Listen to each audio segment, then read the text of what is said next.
Hi, we're so glad that you're here to learn more about the 3MT. This is an excellent event that we hold each year, and it's a lot of fun. The 3MT is a competition where you can explain what your research is to a non-specialized audience in a brief and effective way. This means somebody who who is not in your field of study can understand what it is that you're doing. This can help you later when you're looking for jobs and at different conferences, so you know how to quickly and concisely explain what it is that you study and you do. The first one was held at the University of Queensland in Australia in 2008. The story is that they were having a drought, and to take showers, they had to use egg timers and keep it to 3 minutes.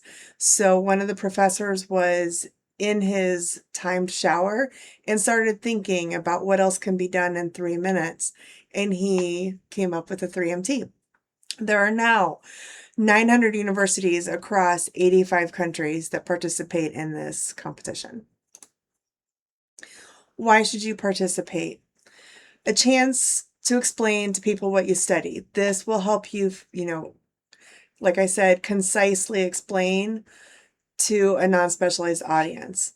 It will help you become more confident in communicating your ideas. It will help you to learn to communicate effectively to a wider group of people and to effectively describe what your research findings are to people that aren't in your field.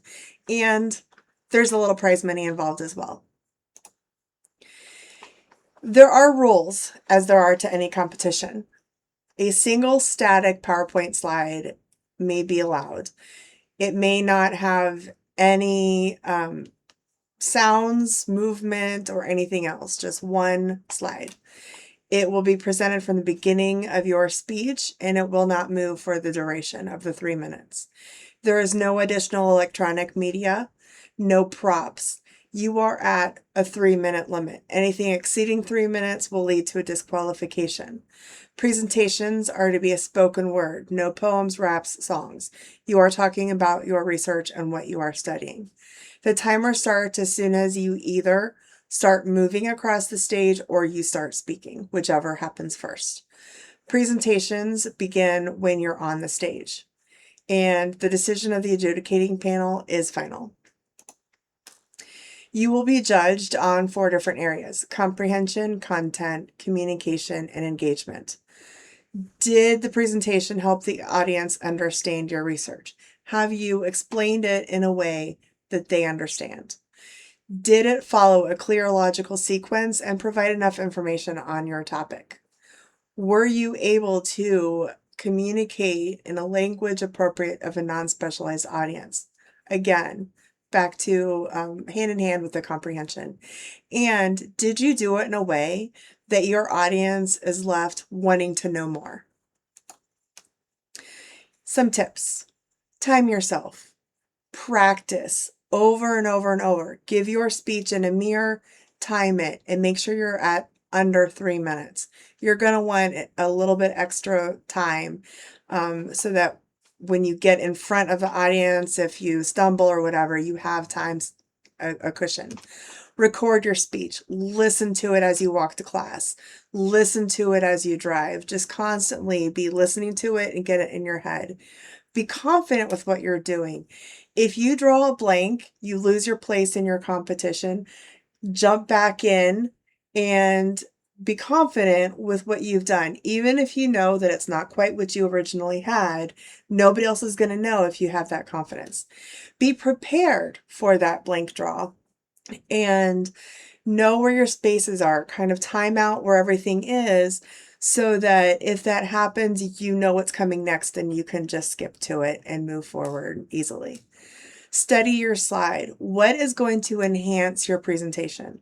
What on that slide is there to make what you are talking about stronger? It backs you up. It's not the focal point. What you are doing and talking, that's the focal point. If you wear comfortable clothing, look nice as you're giving a presentation, but be comfortable. You don't have to be in a full suit. You don't have to dress up super nice. Find someone who has participated, maybe even won. Talk to them. Find out what they wish they would have done better, what they did do that helped them win. To use their experience to your benefit. And just keep in mind that this isn't necessarily only a competition. This is something that will help you professional development as you continue through your studies and after. And just practice over and over. Practice in your mirror, practice in your car, practice with your friends, your family. Have them watch you, have them give you feedback, have them, create diversions in the room that you can practice, not losing your place if someone coughs or a door opens. You want to pay attention to your body language. Stand up straight, hold your head up, make eye contact with the audience.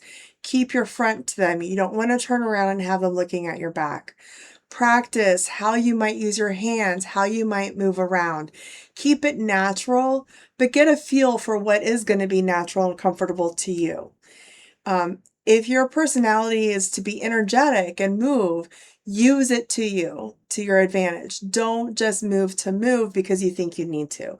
If you are somebody who isn't going to move, isn't going to gesture, then what you want to do is follow that.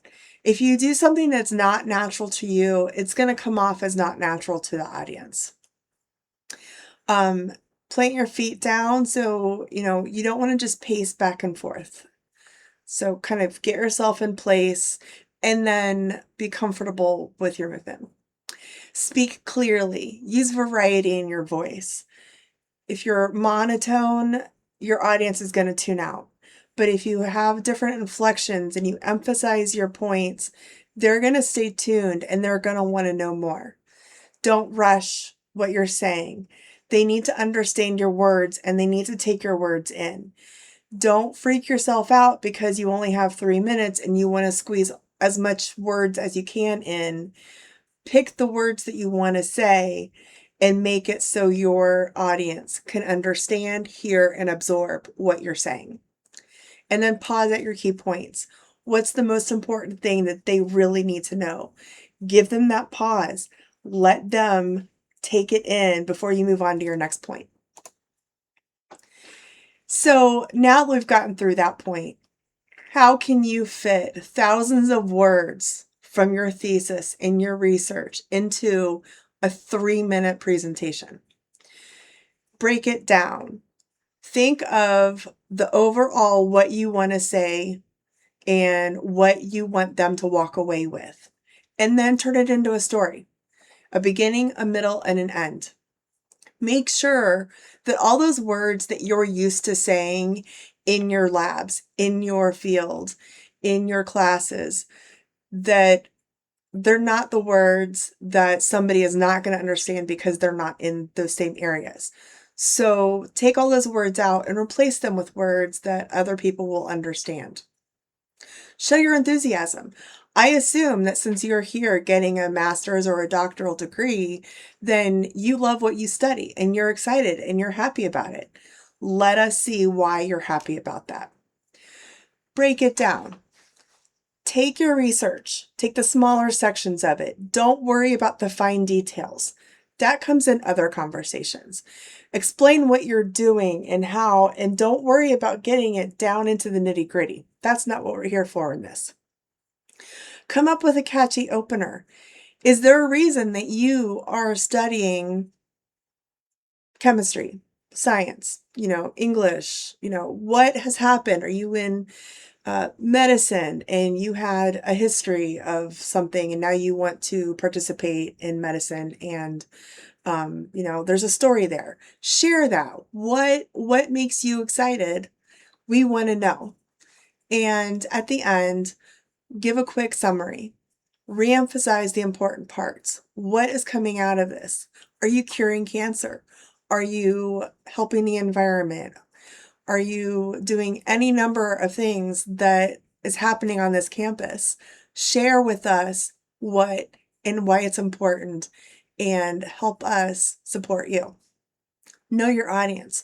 Realize we are not all going to be in your field. We're not all going to understand, but we want to be there and support you in what you're doing, and we want to learn what you're doing because we're so excited to hear about that. So use that and share your story. Now to talk about your slide. As I said before, the most important thing for you to do is to talk. Those words are the feature. The slide, that's your side dish.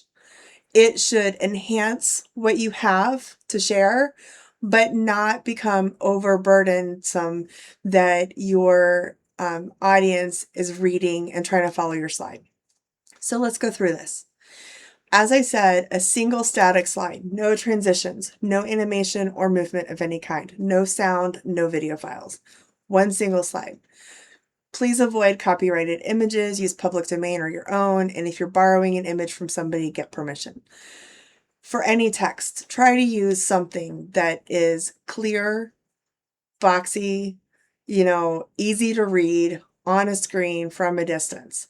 Small text is going to be really difficult for almost anybody in the room. Big text, bright pictures. Do not rely on your slide to convey your entire message. You don't want this slide to be absolutely full of every part of your research, full of graphs. The audience will have 3 minutes to listen to your words, and if you fill it with all sorts of graphs and small images, then they're going to spend the entire time trying to read along with your slide, and they're going to not hear your words. Keep it simple. Like I said, it's there to support you. It's not to take over. It's not the feature. Make sure that it's legible, clear, concise. They should understand what they're looking at, and it should be even more clear when they hear your words, and they'll go, oh, I get why they put that little funny picture there. It makes perfect sense now because it's complementing your words. If you refer to your slide, make your eye contact with the audience. Keep the focus on that connection you have with them instead of turning away and having them see your back. So here are two different examples of slides. Which one do you think is the ideal one to use in this competition? Hopefully you picked the one on the left side. It has little images, it's quirky, there are not a lot of words. You understand with the title that this is going to be something to do with your sleep, probably in psychology. And I imagine that as the talker goes through and you're in the 3 minutes with discussing the research, that you're going to understand the variances that are shown in this slide. But if you look at the slide on the right, that has a lot of words, a lot of pictures. There's a very hard to read graph. It's going to take almost the 3 minutes for somebody focusing to try to figure out why the boots are there, what the graph says, to read all the words so they don't feel like they're missing out. And then all of a sudden 3 minutes is gone and they have not listened to what you said because they were sorting through trying to figure out your slide. And to wrap this up, here are a few resources. You can look at past competitions that may be on there. You can review the Grad Research Forum, although it's longer and follows a different model, but you can see presentations and go from there. Check out our website on the 3MT. And finally, if you go to Howell Writing Center, they will record you while you give your presentation and they can work